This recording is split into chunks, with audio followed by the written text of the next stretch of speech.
Kapan mulai awal kita boleh berzikir pagi dan kapan akhirnya, dan kapan mulai boleh kita berzikir petang dan kapan akhirnya. Kalau kita kembali secara bahasa, apa yang dimaksud dengan pagi, sabah, dan apa yang dimaksud dengan petang? Ternyata kalau kita kembali kepada sisi bahasa, maka al-masa atau al-imsa, yaitu artinya petang, al-masa atau al-imsa yang artinya petang, ternyata para ahli bahasa memiliki dua pendapat tentang kapan waktu al-masa, kapan waktu petang ini. Al-Khalil bin Ahmad Al-Farahidi yang wafat pada tahun 170 Hijriah, ahli bahasa, dia punya kitabnya Kitabul Ain, semacam kamus, ya, tahun 170 Hijriah. Dia menjelaskan al-masa, petang itu ba'da dhuhri ila salatil maghrib.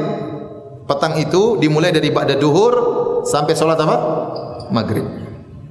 Wa qala ba'dun, dan sebagian ahli bahasa berkata ila nisfil lail, sampai tengah malam. Jadi ada pendapat sebagian ulama bahasa mengatakan bahasa secara al-masa, petang secara bahasa dimulai dari setelah zuhur sampai maghrib. Ada yang mengatakan berlanjut sampai tengah malam. Jadi dua pendapat. Yang pertama dari duhur sampai terbenam matahari, yang kedua dari duhur sampai tengah malam.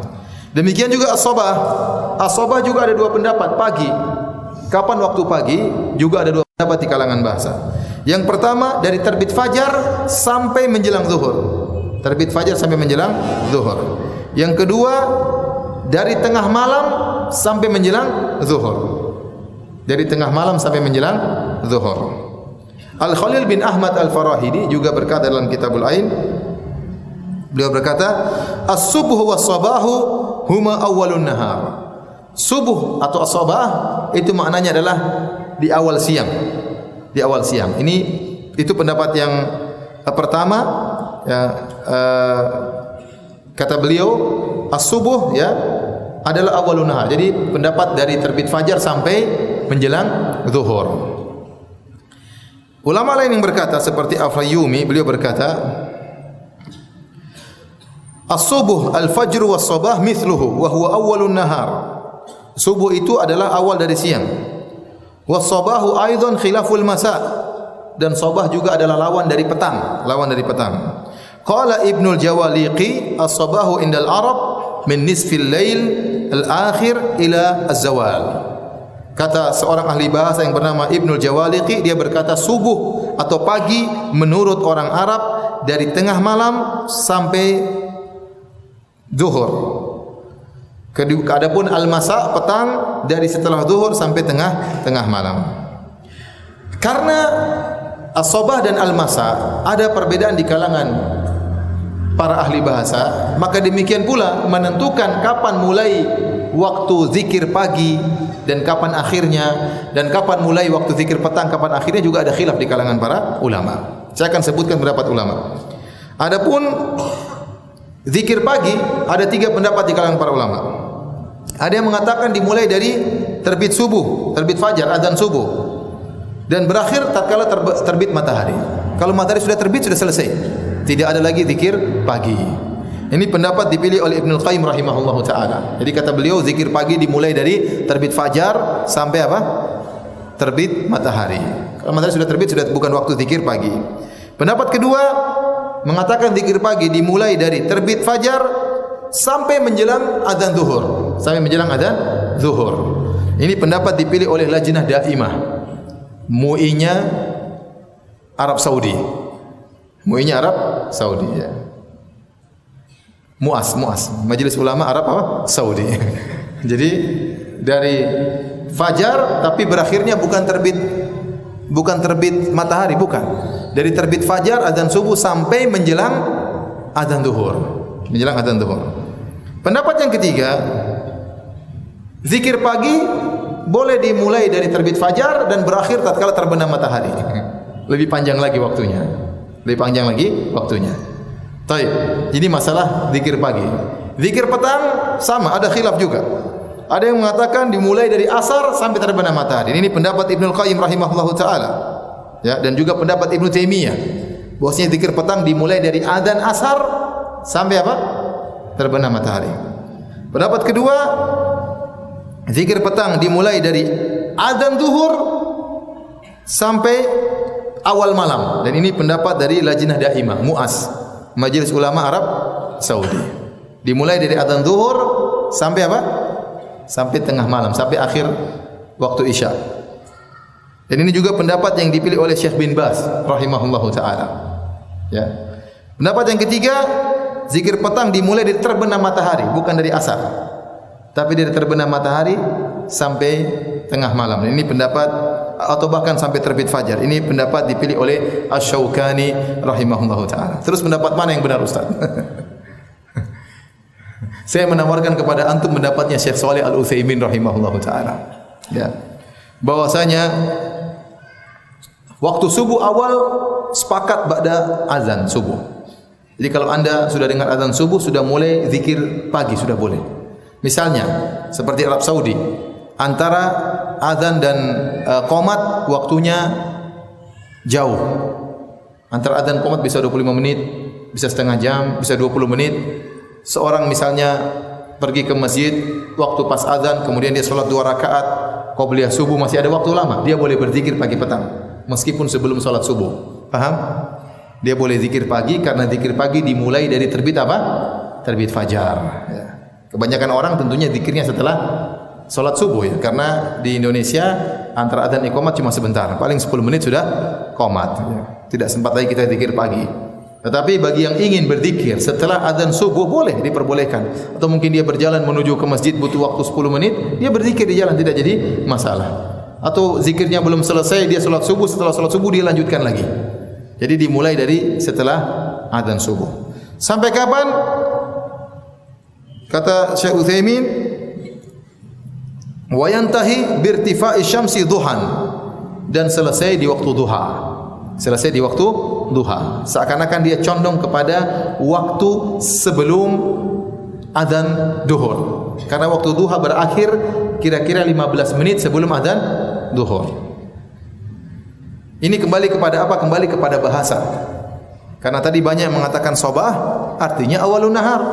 Sobah artinya awal dari siang hari dan berakhirnya sekitar 15 menit sebelum adzan duhur.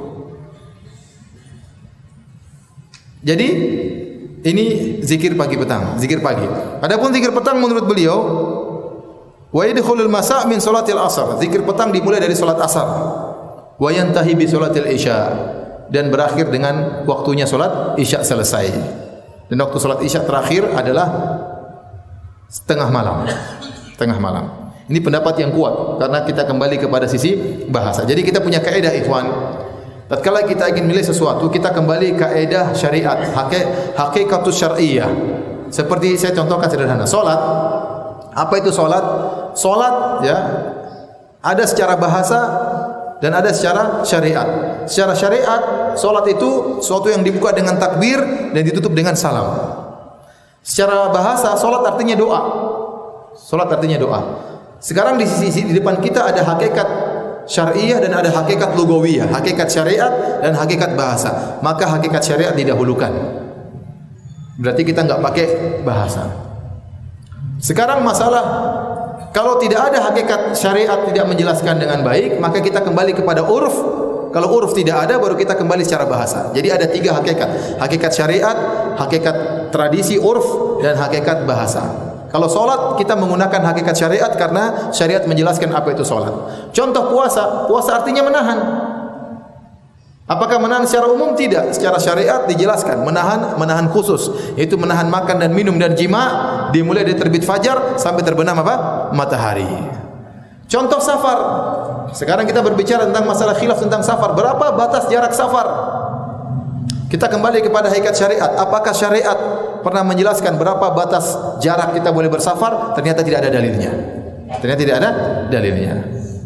Kemudian kalau tidak ada hakikat syariat, kita kembali kepada hakikat urf, secara tradisi.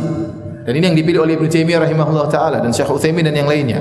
Maka tatkala syariat tidak memberi batasan tentang berapa batas jarak dikatakan safar, kita kembali kepada tradisi. Kapan tradisi masyarakat menamakan itu safar, maka itu safar. Maka itu apa? Safar.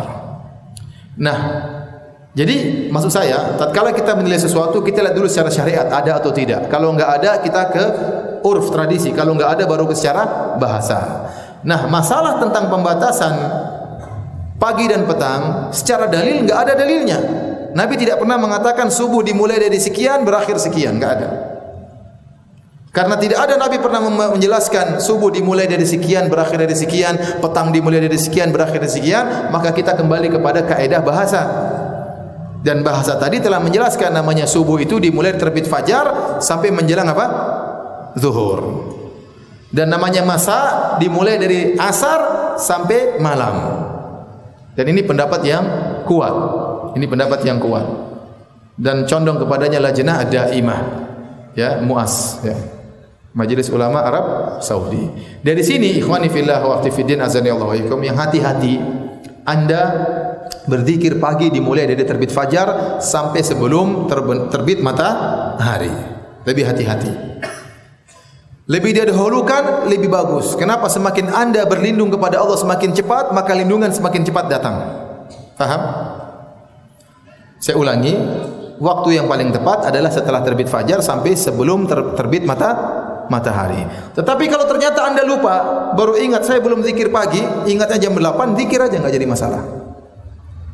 Kalau ingatnya setelah sholat duhur, ya sudah selesai, lewat.